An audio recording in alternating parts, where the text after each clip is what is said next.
Վիսկի պատերազմը Նազի կղզին գտնվում է Քեննի նեղուցի մեջտեղում Գրիլանդիայի և Էլսմիր կղզիների միջև։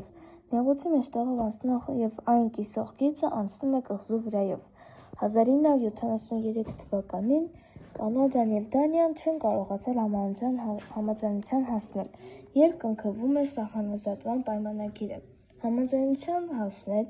երբ կնքվում էր սահմանազատման պայմանագիրը։ 1984 թվականին Կանադան պրովոկացիայի է ենթարկել Դանիային և սեփական դերով սպառազարել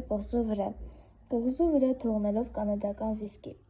Նույն տարի Դանիայի Գրենլանդիայի հարցերով նախարարը ժամանել է կղզի և կղզու վրա կրկին բարձրացնելու Դանիայի դրոշը, թողել դանիական վիսկի և մի գրություն, որի վրա ասվում էր «Բարի գալուստ դանիական կղզի», իսկ վերջում 2005 թվականին